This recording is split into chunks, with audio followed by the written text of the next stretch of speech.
Welcome back, guys. I'm Coach Dave, former fitness trainer. I'm trying to get back in shape, releasing to you guys these raw videos. A little bit of clarity in my last video. I haven't been completely sedentary, right? Fitness is my life. You know, I have 3 F's. I guess everyone does, but it's faith, family, and fitness. So I have been running. Not in near the shape I used to be, but I have been running. I have been doing that little circuit, shoulders, arms, push-ups, sit-ups, air squats, some deadlifts, things like that. Also, I started skateboarding again at 40, so doing some skateboarding stuff. Maybe I'll throw some of that in here as well.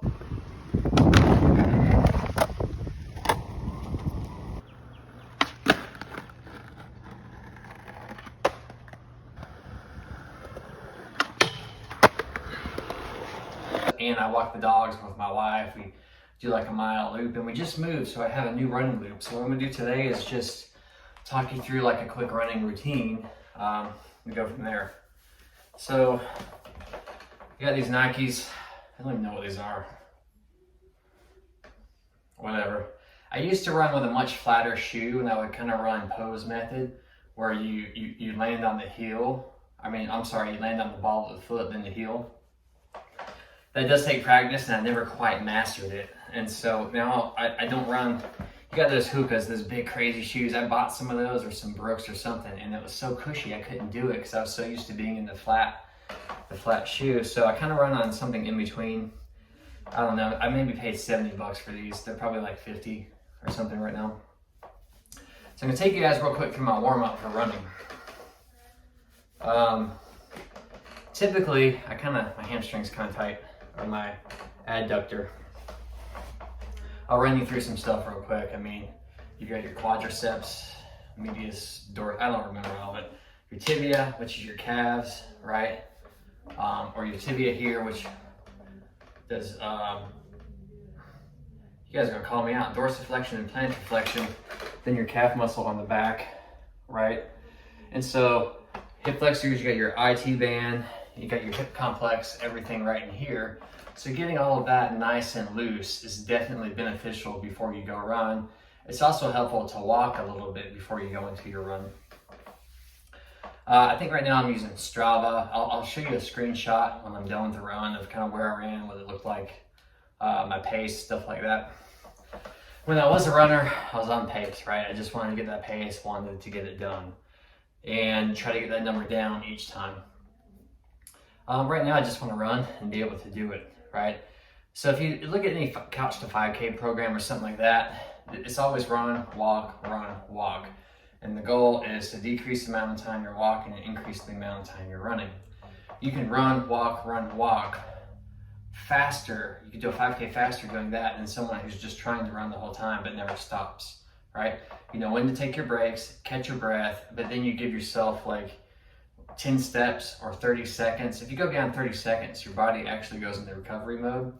If you're doing run, walk, you really don't want to drop below 30 seconds type thing. However, if you're just starting out, it's the opposite. You might walk for 5 minutes, run for 1 minute. Walk for 4 minutes, run for 2 minutes. So again, you start to replace the running and the walking. However, on the flip side of it, if you're already in the running place of your cardio, then if you go beyond 30 seconds, because you're not trying to get cardiorespiratory endurance, you're actually just giving your body a breather at that point. So there's a different philosophy. Again, just sharing with you guys random thoughts as we go through it, things to consider, more conversational style. The goal, you know, we'll have stuff to break down. We're gonna have a coaching group. We're gonna have all these different things for you guys to really learn more all about fitness. Again, I'm Coach Dave. I'm 43, about to be 44. I was in the best shape of my life at 37. Having been fit my whole life, I got in my peak shape actually at 37 years old. So if you're younger, in your 20s, hey, that's a great time to get in great shape and then maintain that all the way up through your 30s into your 40s. If you're older, anyone can be fit. One of the things I used to show people in personal training was I would take someone who was 70 years old and the picture of one person, you know, they were old. They looked older than they were. They looked very deconditioned, very sedentary. And then it would show someone else who was fit, and they looked like they were 50. They were fit, they were vibrant, their skin was glowing, they had health, they had vitality. And so I would say, hey, which one of these do you want to be in the future, right? Here's the cool thing about goal setting.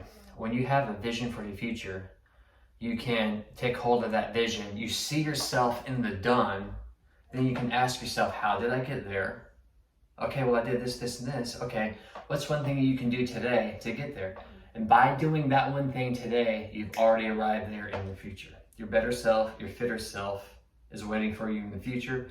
One thing we tell our members of our church and our school ministry students is Jesus already has a great future for us. He's waiting for us in our future, right? So we have faith, we trust Him, we take our step day by day, we continuously improve, right? The CrossFit gym I used to work at was actually founded by my martial arts instructor, and it was called NEI CrossFit. It meant never-ending improvement. I mean, every single day I have an opportunity to grow and improve better. All right, let's check it out. Let's look at some tools for mobility and a good warm-up for going in. First up, so avoiding shin splints is a big thing, right? You got your shins, and if you do a lot of flexion and you haven't been doing it, then that can really get worked out. Now, we don't want to overdo myofascial stretch training before, because that can actually break the muscle down, but just kind of warming it up. And so myofascial stretch training, like dynamic stretch training, here's your muscle fibers. It tries to pull them apart. And in between your muscle fibers, you have these little hair-like things. They're called actin and myosin heads. And if you try to pull those apart too much to stretch it out before you go work out, you'll actually rip those myosin and actin myosin heads off. And that's when your muscles get sore. Then they have to grow back better and stronger to be able to endure. So if you do too much before you go running, you'll break the muscle down as if you were already working out. So what you want to do is just warm it up by dynamic and then active stretching, right? So myofascial stretch training, instead of pulling it apart, it puts pressure on it and it spreads it out. I'm gonna take this thing right here. It's called the stick. You got all different types of versions of them. So what I'm gonna do is just simply take it and take my shin and just go up and down. And I'm gonna work it out. So I'm not pulling the muscle apart. I'm just stretching it out as I go. And I'm working around towards the front of the tibia and then around to the side. If I find a place that's kind of tender, like right in here for me, I'll just kind of stay there and maybe we'll work on it anywhere from 20 to 30 seconds and then kind of work up right in there. No more than 30 seconds to a minute on this, because again, you don't want to overdo it and wear the muscle too far out to where it starts to try to go into recovery mode. But just want to get it nice and loose, kind of right in here. On this side, it's tighter right in here for me, right?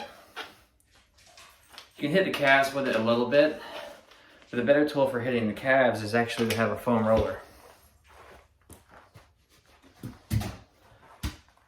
So traditional foam roller, I'll walk you through how to do this real quick. All right, so take the roller. If I start with my calves, I can work my way up. So two methods in using the foam roller. What I want to do is lean forward and kind of lock my arms beside my hips. I'll pick up a little bit and I can roll the calves up and down the foam roller, right? So I'm working it out. Again, if I find a tender spot, I can just kind of let it stay there for a second, give it some pressure, and what it can do, it'll release. So you have different nerves that go through your muscles. Muscle spindles, mechanoreceptors, and Golgi tendon organs. Thanks, Coach Dave, for the science lesson, right? So what happens is like if I feel a tender spot, those muscle fibers might cross fiber a little bit. And that's actually a muscle knot. So if I put some pressure on it, those Golgi tendon organs, things in your tendons, tell the muscle, hey, you're in danger of ripping, relax, okay? So if I cross my ankle, put some more pressure, I'll go back to that sweet spot, that tender spot. If I let it hold out there for 20 to 30 seconds, what will happen is, I'll feel it release. It'll start to relax a little bit. Then I can just work my way up and kind of work out some of those knots kind of right in there. All right, and then I finish just by kind of working the whole thing back out. And I'll switch, and I'll do the other side, find those tender spots. Actually, I just did arms, so I'm a little bit shaky. Just working it out right in there, get that tender spot going. I can come up to my hamstring since I'm getting ready to go for a run. Do the same thing with hamstrings. Just kind of work it out from the knee to the hips. Right in here. All right, if I feel any tender spots, what I can do to hit it a little bit more is cross my ankle and just kind of scrape it down, work it out. That one feels pretty clean. Again, I don't want to overdo it before. I can come back after and hit a much better, much more thorough job. Again, on this side, right? You have a tendon that connects your butt to your knee. Now, there's some controversy about whether or not we should stretch this thing out or not. I find that if you don't overdo it, it helps loosen up the complex. So what I can do is I'm gonna lay sideways. So I'm gonna come in here, put it just below my hip joint, cross this leg, lean it. I'm gonna let it scrape from my hip to my knee. Now this could be very, very tender if you've never done it before. So mine gets tighter the closer I get to my knee. So I'm gonna try to relax. Oh, I gotta try to relax my quad. And just let it scrape down. And just get the side of the leg nice and loose. And I can come back around, hit the other side. Same thing, over. Try to relax the quad. And just kind of scrape it down. All right, that's the IT band outside of the leg. Abductors. I can come inside and hit the adductors as well. So I'm gonna come beside it, take my knee over it, kind of bend it. So knee, I'm gonna work the knee from the knee into the groin. Same thing, just loosen it up, loosen it out. Again, this is kind of like active stretching. Right, here we go in here. Boom, boom, hit the other side. Let's work out the adductor. You guys can do this with me. If you don't have a foam roller, they're relatively cheap. They're about, 20 bucks or so. You get them on Amazon. I do believe in great equipment. I'm a big Rogue Fitness guy because I was in CrossFit for so long, but I do value their equipment. However, for some of the stuff, the cheapest thing you can find on Amazon works just as good as the name brand one. That's what this is. Perform better, also has some good equipment. Now, the glutes, I'm gonna hit the butt a little bit. So what I'm gonna do here, I'm gonna lean to my right side and then take my right leg and cross my knee. And then what I can do is just go up and down. And I can actually hit the back of the butt and hit the glutes, kind of warm that up as well. There you go. Get it nice and loose, hit the other side. That one's a lot tighter on me. Probably means I have some internal hip rotation. We can talk more about some things like that and how to do a fitness assessment. Now remember, boys and girls, work out at your own risk. Don't say Coach Dave made me do it. We're all powerful. We all make our own decisions. If you need to consult a doctor before starting any fitness program, make sure you go ahead and do that. All right, this channel is for entertainment purposes only. You choose whether or not to do this. All right, now I'm gonna finish up by hitting my quads. So the quads, I just lean on it, and I can go up and down here. Right, to really get more pressure on the quads, I can actually sit down and use the stick. It's kind of hard to get back pressure on the quads because I don't really have a leverage point to increase that pressure. All right, now because I've done so many squats and stuff in my life, I like to just kind of sit when I'm done, really stretch out the top of the quads and the knees. All right, now that we've done some myofascial stretch training, we use the foam roller. A couple of active movements that can really help, right? Just get us warmed up. Typically you would find the wall or something to brace yourself with. I can just do some leg sweeps, forwards and backwards, right? Getting the blood flowing. This is gonna mimic the running I'm doing in a minute, right? I can face forward, I can go side to side, right?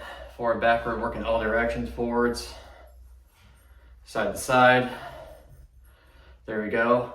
I can do a couple of air squats. I'll talk to you about proper squat technique later, right? But I'll just demonstrate a couple right here. All right, hips jumping back and down, knees out, chest up, come down, warm it up. Just kind of working through, right? Come up here and pull the knee up. All right, again, you can find a wall for support or something, but you can do the classic quad stretch here as well. I'll even do some calf raises just to warm the calves up. I like to do the calf raises before I do a calf stretch. A calf stretch, typically you would do something like, put your calf up on something to stretch it out. Like if I take this dumbbell right here, I can put my calf here and just lean forward a bit, my hands are on the bed, stretch it. Now let's get in my calf, okay? If you want to get your Achilles tendon, what I can actually do is bend my knee and then repeat the stretch. And now it's going to get the Achilles tendon, right? No more than 20, 30 seconds, just working through it. Other side, calf first. There, just leaning into it. I don't want to lean it to it so much that it overtrains, and now bend the knee and then lean into it here. All right. Now we've worked all of that out. All right. I think I'm pretty good. So what I'm going to do is walk to where I'm taking the loop. It's across the street from my house. Walk over there, and as I do that, I'm just going to do some more active stuff, and then we'll hit the loop. I don't even know how long it is. You can join me with it, and we'll go from there. All right, guys, here I am across the street from my house. There's a school with a baseball, soccer, and football field. So I'm going around the whole block, kind of come back here, see where we're at, see what that looks like. All right, getting going here. I'll work into my pace. I'll talk to you guys more about mechanics of running later, but got my Strava app to track my results. They recommend listening to something with beats. They kind of can help you get your rhythm to it. I've done that a lot. I usually listen to like good audiobooks and stuff when I go for a run. Let me know what you guys like to listen to on the run. As you can see, I'm getting going. I'm not gonna try to talk the whole time, so I'll catch up with you guys when I'm finished. A few moments later. All right, so I ran one lap. It was 0.79 of a mile. It took me about 8 minutes. It's kind of crazy because my mile PR is somewhere like 6:17. But that being said, I feel pretty good. I could have forced another lap, but if I would have done that, I would have been sore for the rest of the day and tomorrow. I feel pretty good. My legs are pretty pumped. But it's a start. Again, I'm trying to get back in shape. Now, even though I said at the beginning of the video I've been running, it's been a minute, right? Right now it's February 24. I don't think I've ran since like November of 23. So a couple of months, but I eased my way into it based on where I was at and how I feel. The secret to fitness is to listen to your body. And if you listen to your body well, you'll know when to push it and when to pull back for optimal performance. That's one of the things in ASM. They have their optimum performance training methodology. So all the tools I've learned in fitness over the years, I've added all of that to it. But just start out, even if walking's new for you, start out walking. Then think, like right here, like I'm standing here, there's bleachers. I could be walking, I think, what if I could just jog from here to the bleachers? Let me push that. And then when I get to the bleachers, I'll just start walking again. And there's all different types of training that comes to cardio, like heart rate zones, all that kind of stuff. We'll walk through all that. But just like I'm starting my journey, it'll be a day-by-day process. Just do the journey with me. If you're new to the channel, if this is our second video, go watch. And we'll just go for it from there.